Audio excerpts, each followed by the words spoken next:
Hello, everybody. Welcome back to Pursuit of Relentless podcast. You've got your host here, Alaina, and today I have Wendy Nash with me. We are very excited to connect today. She is just a storyteller on her own. So I'm going to let her introduce herself and thank her for coming on the show. Welcome to be here. Thank you so much, Alaina. It's lovely to be here. And I do always I think it's really important to appreciate how many people are part of this. So you invited me on here, and thank you very much for accepting that invitation, because I know you get a lot of requests to be on your show. So I appreciate that you invited me on. I also think I also want to thank our listener, because without them, you and me, we wouldn't be here. Yeah. And aside from that, there's all the technical. We talked about how much the technical side of things is part of our process, because you're in Canada, I'm in Australia. And without all the people who make the devices, none of this would be possible. Yeah. So, and it's also the case that even people, there are podcasts that I don't like, podcasters that I don't like. Mm-hmm. But because we're all part of the same podcast world, we are all interconnected, because the numbers you get on your downloads, somebody else downloads that one, somebody watches this one, somebody listens to this one, all that contributes to podcasting. Yeah. And it's also about storytelling, as you said.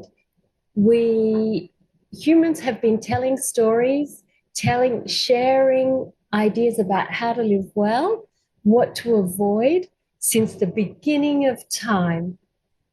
And as soon as we moved from singing, which is where we started our words, we moved into sentences. And then we tell stories, and we tell stories anyway through song. So it's storytelling, connections, everything comes together in an amazing way. We are just at this point in a long lineage of people who've been telling stories, and there will be a long lineage of people telling stories in other ways in the future. I love it. So the second thing that I like to do is to say that I'm calling from Gubbi Gubbi country. So this is an Australian Aboriginal tradition to acknowledge the country you're calling from. I'm not Aboriginal, but it's a marker of respect for the people who've been caring for this country for 55 to 65,000 years. They are good storytellers. And I don't know much about Aboriginal societies and cultures, but the little I know is that storytelling is a really important part. Another part is understanding that we are related to every being, everything, whether that's a person, whether that's an animal, another animal, a fish, the sky, the stars, and we have a responsibility to respect and consider everybody in that environment. Now, it's not to idealize life in Aboriginal communities, because, yeah, there were clearly problems. But there was a lot of thought about what makes it work well. And humans are not the center of the planet. The planet is the center of the planet, and we are just one part of that. And one of the things that Aboriginal people are really do take on board is this important heritage of ancestry. So where do we come from? Who were our parents? Who were our forebears? How far back do we go? And it's really interesting. And in terms of this, in entrepreneurs, we can think that we are just here and it's just us and we're different to all our generations before. But everybody has contributed to this point in time, like the technology, equipment, or storytelling. I just ordered a DNA test for myself, actually, literally last week. So it's on its way. I will keep everyone posted. Because I Yeah, was told by a cousin of mine that I'm actually Cree. And I was like, oh, interesting. I didn't know that about myself. So I'm excited to explore my heritage and just see what my roots do come back as. yeah, and I think we are so disconnected from our past because everybody's been moving so much. We don't know anyone further back than our grandparents, and maybe we don't even know them. Right? And some people don't even know their parents. So it's a big, long thing, and to look at that. And it's not until you know where you have come from that you can really set about saying, well, this is where I am. And when we've looked at the past, we've integrated where we are now, that we can go, all right, together, we're going to go and look, where do I go to from here? So it was Mm-hmm. a long roundabout way to say, we're not the center of the universe. We have a responsibility to everyone. Everyone is connected to us. And so we Mm-hmm. have a responsibility. And we do need to look into our past to see maybe there's stuff we can leave behind. Maybe there's stuff we want to have more of. And then really think about here we are because we want to go into the future too, but you've got to be here in order to go into the future. So there we are. Thank you for Ah, I giving me love it. I'm space, just like, Alaina. I can listen to you talk all day. I'm curious to know when you started as an entrepreneur, or if you've always been an I, entrepreneur. I haven't always been an entrepreneur. No. I was very much, I've never been a corporate, a corporate, I'm going to get my career going. I didn't do well at school, and a lot of options close down when you don't do well at school. And that was just because I had a very complicated early life.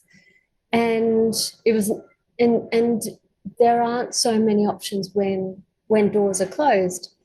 And I guess some people do then go into an entrepreneur, but I decided I would go traveling. So I lived all over the place. And to me, a job was just bread and butter. I'm not a your work is your passion person. I was raised before that era.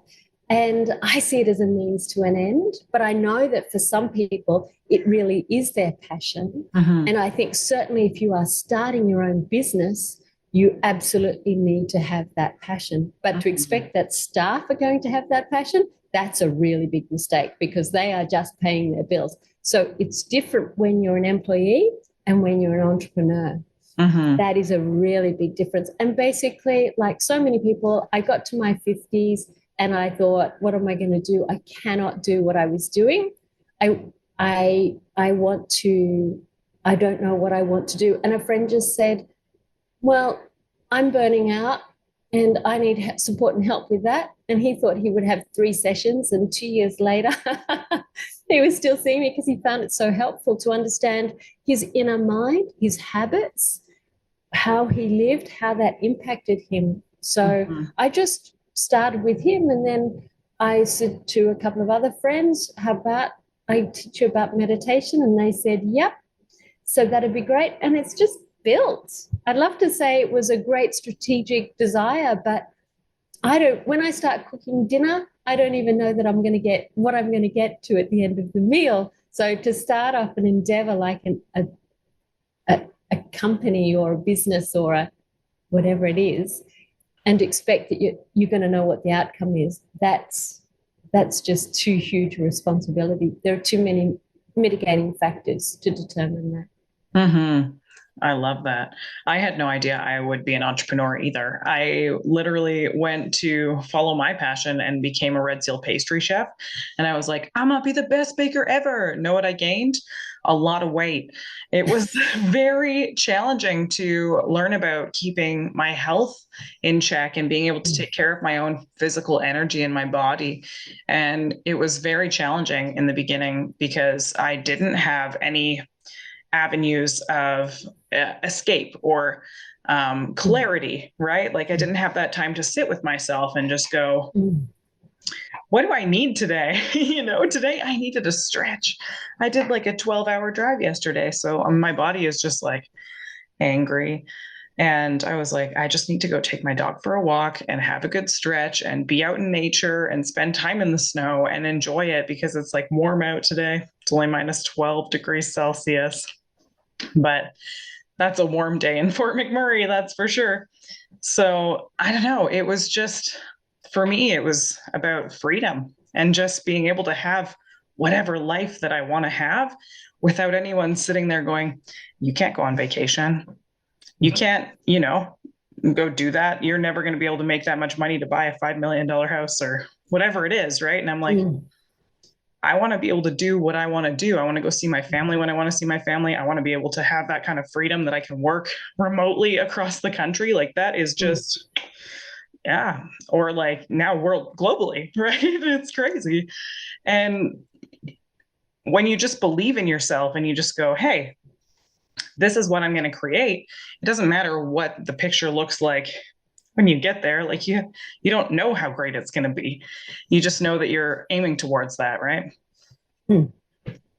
That's a really lovely way of putting it. I do also want to add that when you have your own business, you also don't get the downtime because No. you're always thinking about the business. Yeah. When you go to corporate land or an organization or a business, whatever it is, then somebody is saying you have to do that. And that takes the relational part of it is very demanding. That's, I think, the biggest demand in corporate life is the relational component and the lack of relationality and being turned into a resource that is human, a function, a machine, an automaton. And that's what's very difficult.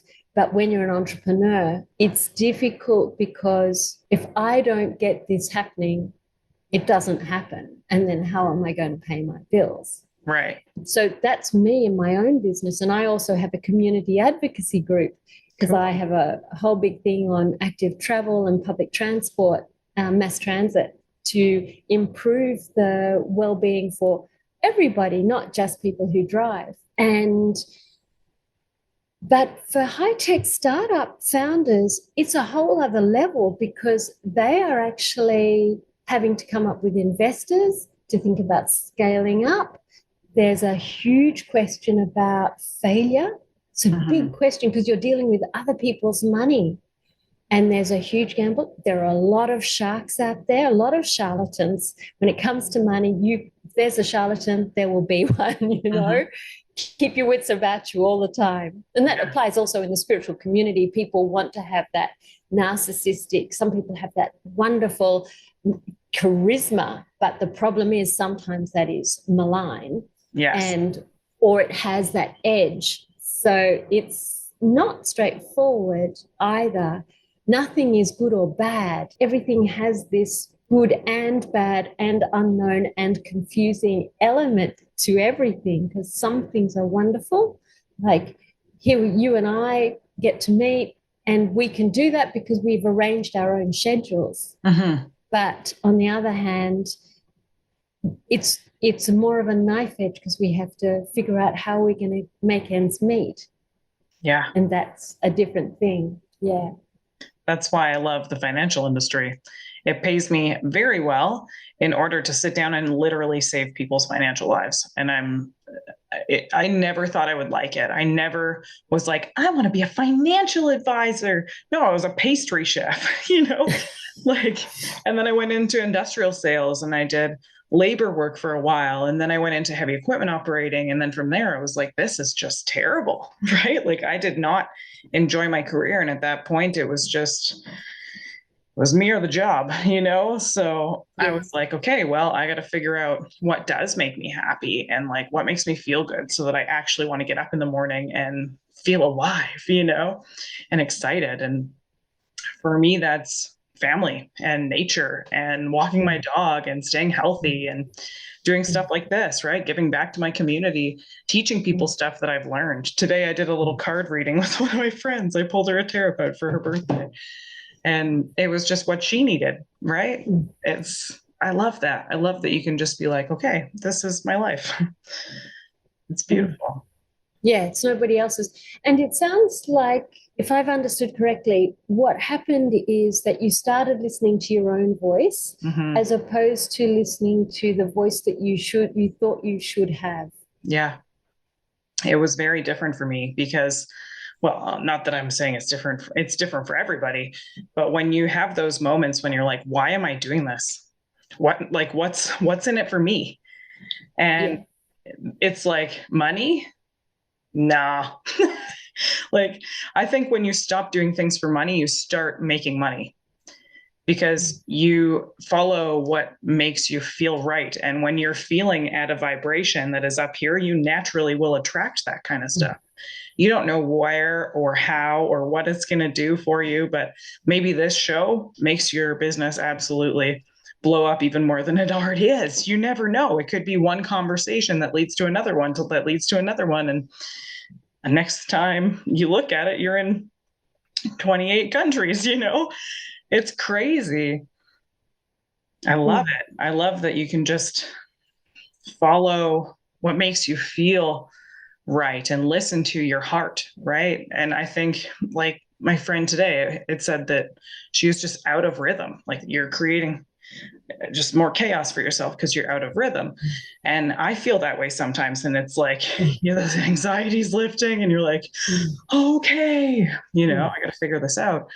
And then you do something I'm like, what's your reset? What's your moment that you feel good?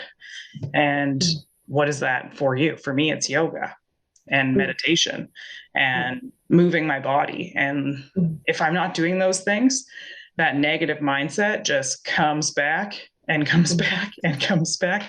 And it's really challenging to overcome that if you're not running a system around feeling good and like taking care of yourself. So can I give you something that you can do that's on the go? You can do whenever you start to feel grimy and grotty. I have my pen. It's very easy. It's much simpler than that. Is think of, as you go through the day, think about all the things, all the times when people does something for you. So I turned up on time. I appreciate that. Right. Okay. So that one. I have good equipment. It all plugs in. Not all guests have plug-in everything and good microphones and have taken the time to think about their camera, but I've done that. Mm-hmm. So I want you to have a good time. So I make sure that my technical equipment is good. Yeah. So I've taken time out of my day, my finances, to make sure that you as a host can have a good experience as being a host. Yeah. That's appreciated so much, because I was struggling with that when we first came on, and I was like, oh man, it's way too bright in my office. I got to figure out the lighting. And yeah, it's challenging, but having a good microphone is huge. Huge. It changes the way that people listen, right? Yeah, but and I put forward an idea about, your image was a bit grainy, and so then you put on the light. Yeah. And that changed. So I gave an idea and you accepted it, and that made it feel more comfortable for you. So I put forward an idea, you were influenced by that idea, you appreciated that feedback, and then you relaxed. So looking for these very, very small gestures of kindness, well-being. So earlier on today, you said you made your card for your friend. Yeah, you did that for her. So you also, she has a connection with you. She's done things for you. So even if she's having a bad time, yeah. So it sounds like she was a bit flat, and she reached out to you.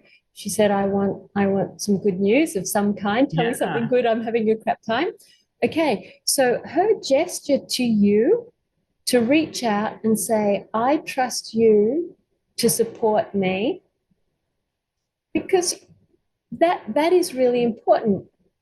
And that says, I took time out of my day to reach out to you, Alaina, because I think that you are a kind person who will be able to support me. Now, your friend is not going to reach out to people she feels are perhaps cold-hearted, unavailable, busy. So there's something about her gesture to you which is saying, I care about you, I respect our friendship, and I want to deepen our connection. On her birthday. On her birthday. Okay, Right? great. So Awesome. I didn't hear the beginning of that thing. It was a birthday card. Right. So she said, I want Alaina to be part of my birthday celebrations because I think she's a special person in my life. Mm-hmm. Now, I'm not saying, wow, I'm so special. Yeah, I'm not saying Right. any of that. I'm just saying, look for acts of kindness and care that others give you all the time that you may be overlooking. Yeah. That's so beautiful. I love that. And it does make you sit there and just feel really loved and appreciated because you're being a part of that person's journey and they're taking time out of their busy, crazy schedules in order to build that relationship with you. Right, you've got it. Mm-hmm. So even one time a few years ago, I got out of the train station and there was a woman cleaning the street. She had a, you know, one of those brooms and a handle, and she was just picking up the rubbish. And I just said, thank you very much. I know that you probably think that no one pays any attention, but I notice that you clean the street and it makes it much nicer for me. Thank you very much.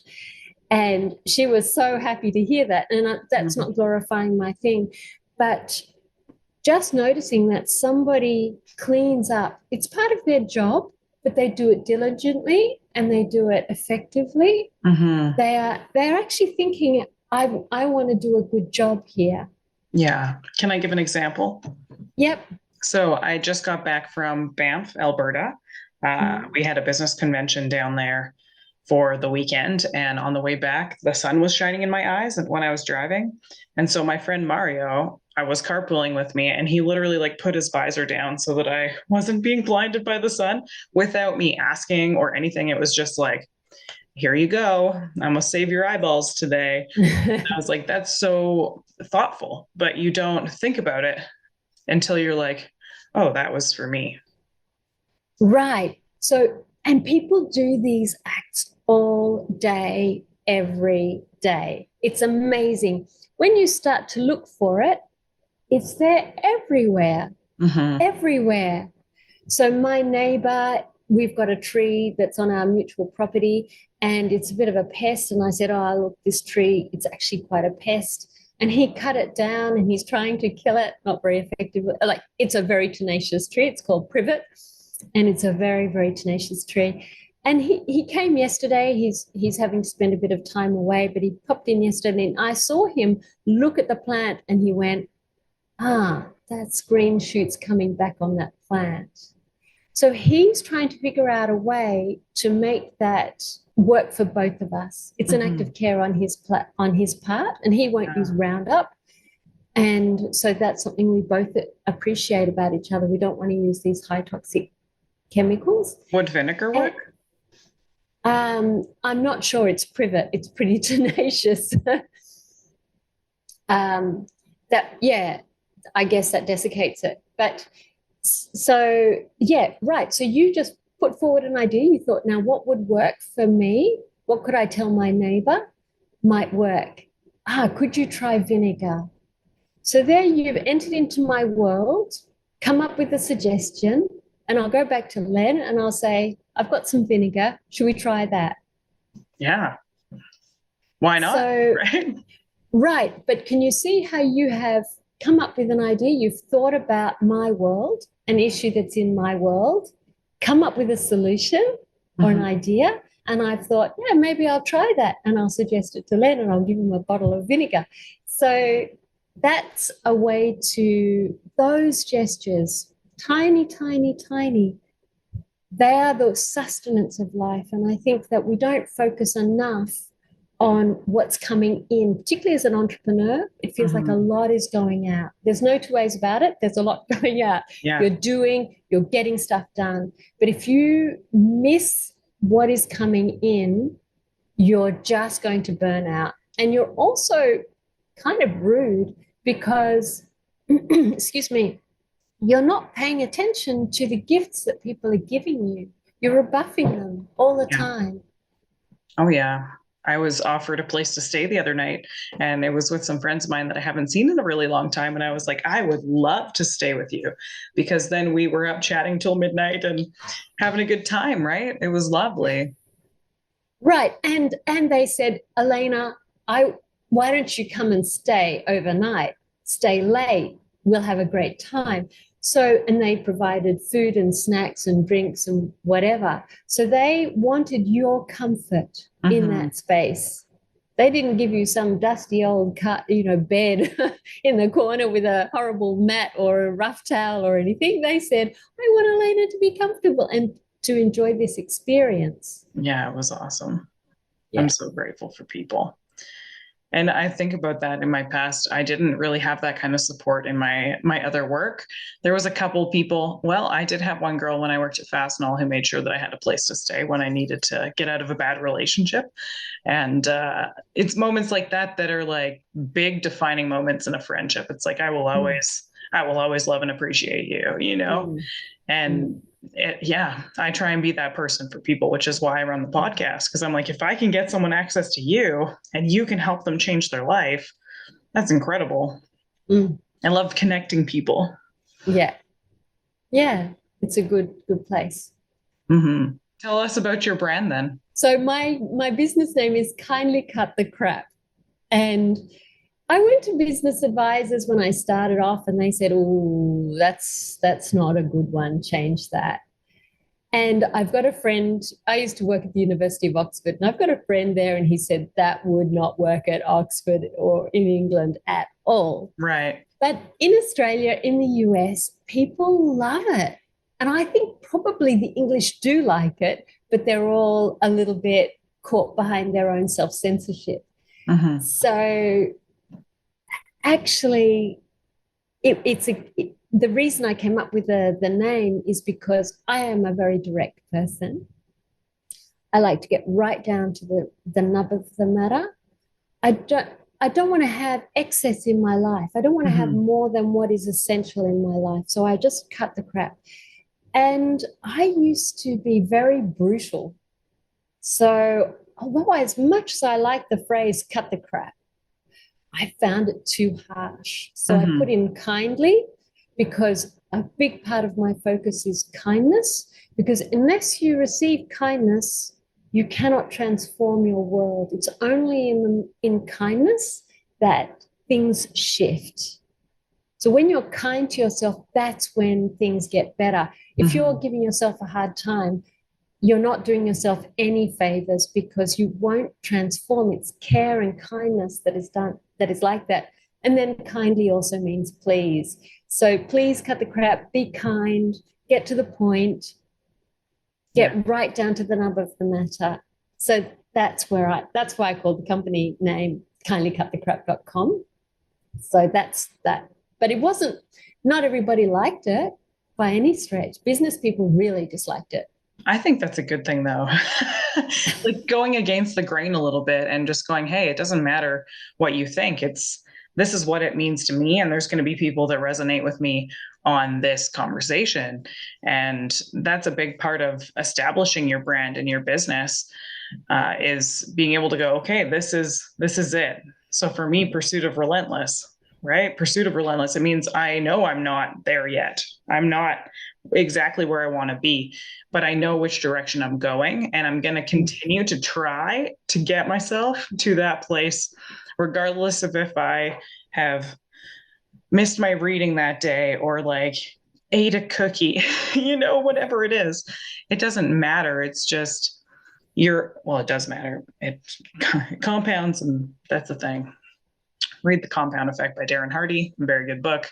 But when I'm looking at, like, for instance, my daily habits, I'm like, okay, when is my time?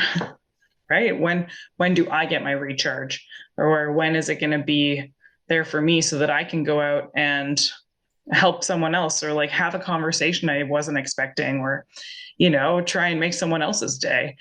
It's a different way of living, but I think my mom did a good job at teaching us just to try and stay positive and give back to others. Yeah, but I think what I'm hearing is give back to me.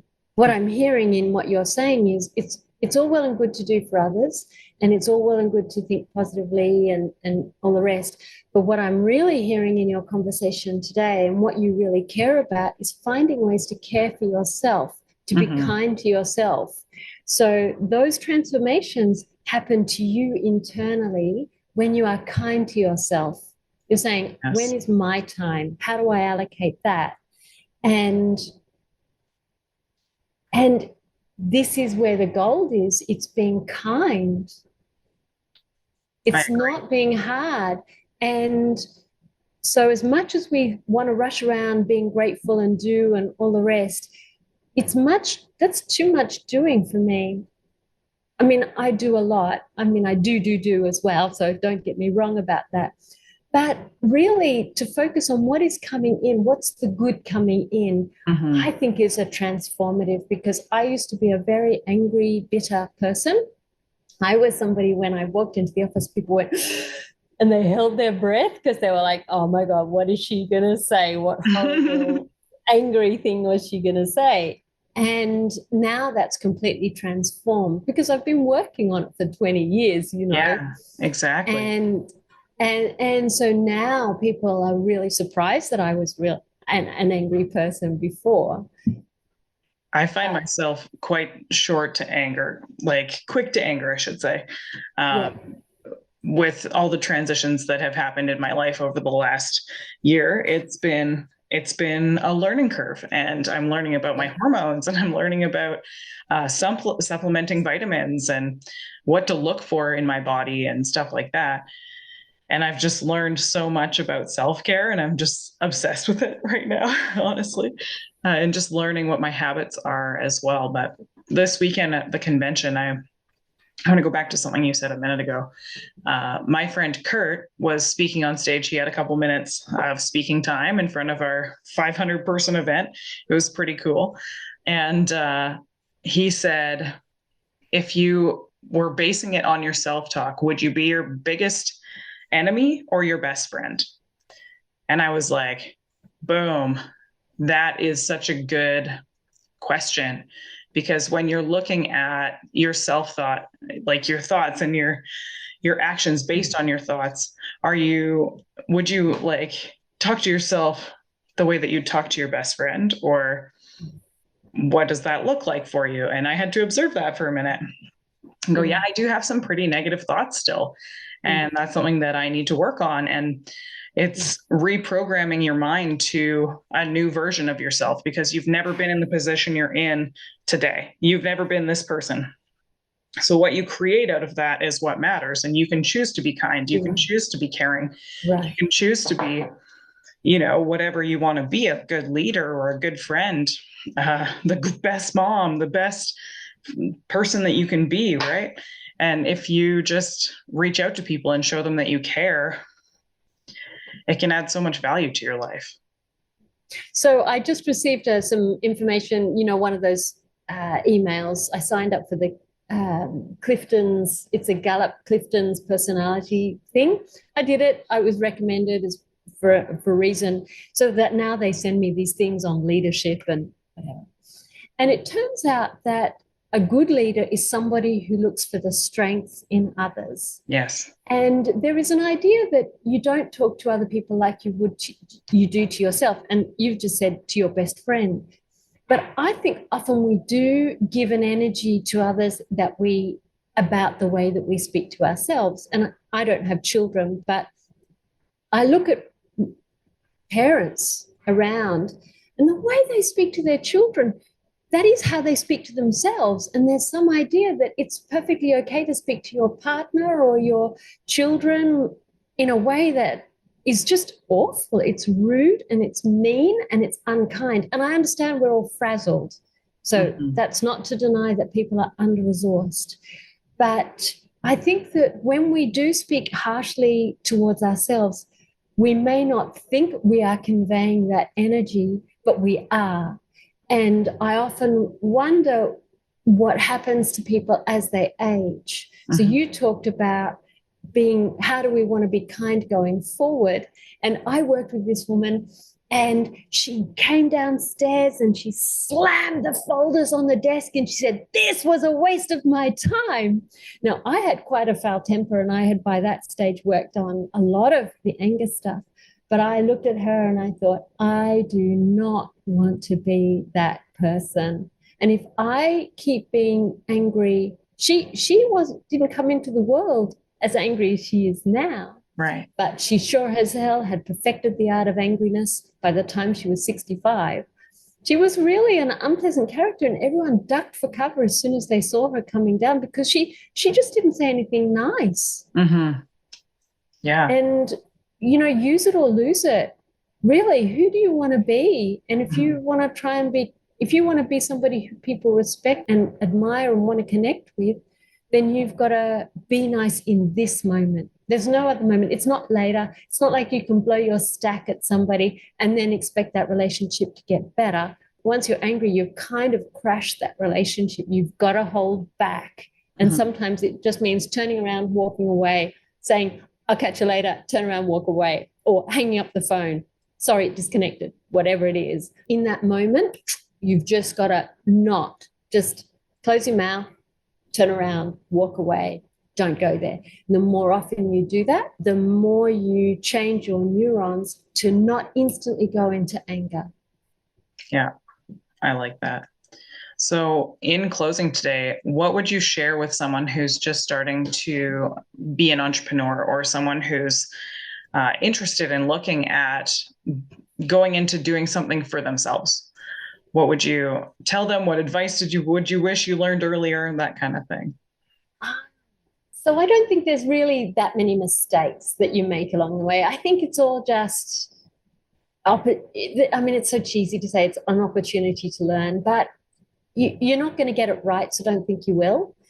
And do stuff that's free. There's tons of free resources, so that won't use up your bank account. Mm-hmm. Good tip. I like that. Yeah.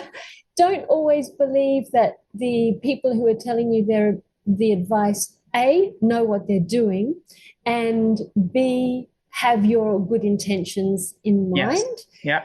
So, and some people, I'm Buddhist and I connected with a Buddhist financial advisor and she said, "I'm just being the devil's advocate." She was a completely horrible person. I'm not going to have anything to do with her. No. So I definitely don't go with anybody who says they're the devil's advocate.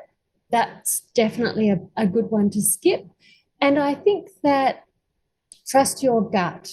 Oh, there is a saying in Tibetan Buddhism, of the two witnesses, trust the principal one.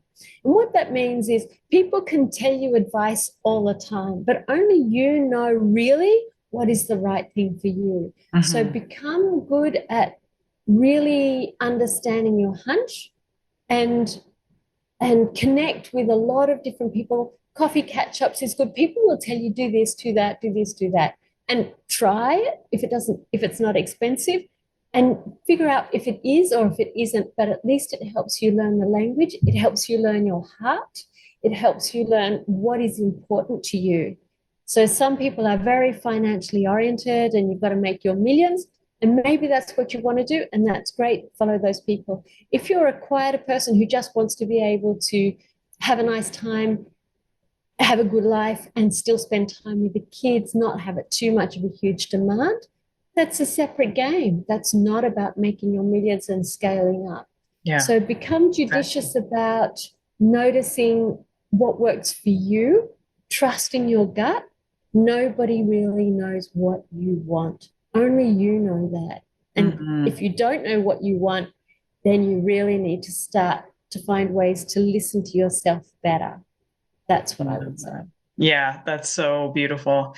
And I love that you said that because it's something that really resonates with me. I have so many people in my business that do it part-time, or they're like, I can do this once a month, or I've got time to plug into training on Saturday at 10, and then maybe it might be a few weeks before I get to the next one. And I don't judge them for that. I'm like, yeah, I like having time to my family as well. Or like, Hey, this morning, one of the girls was like, "Are you able to see me later instead of right now?" I was like, "Totally. We can figure that out, right?" It's about giving yourself that opportunity to have your neighbor show up for her birthday. Okay, I'm walking in your gate right now. You're like, okay, I guess I'm not looking at the 27 text messages I have, right? It's just being present in the moment and understanding that you're creating this life. And if you want it to be better, do something for yourself, really. Mm. So, Well, just see what other people are doing for you. So yeah. I really believe that's our biggest weakness in this society, in the individualist society, is we spend all our time thinking we have to do things for everybody else, and Mhm. then we feel depleted, and then we have to get me time. But actually, other people are doing things for us all the time. We're just not noticing. Yeah. And that is such a huge, when I got that, I was very bitter and twisted and very, no one does anything for me and I feel deeply unloved. And then I was like, oh, well, I'm completely wrong about that. And that changed my world and it made me more able to give, Yeah. definitely. That's beautiful. Thank you. Well, where can people get access to more of your bright energy? So the website is kindlycutthecrap.com. I have a sign up thing so you can get a PDF of 5 meditations to do on the go. Cool. That so that's available.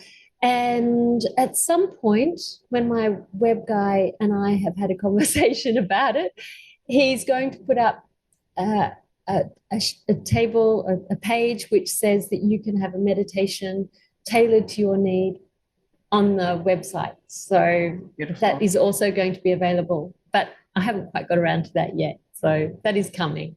That's a good thing to start doing for sure. I had one of the ladies I interviewed she's a hypnotist, and she did me a meditation for fertility. And so it's been just beautiful being able to visualize what it's going to be like. And yeah, it's very powerful to have something tailored to yourself for sure. But yeah, thank you so much for all of your good wisdom today. I really appreciate you. And I know that everyone here did as well. So make sure that you reach out, share the show if you got some value out of it today. And until next time, that is Pursuit of Relentless signing out.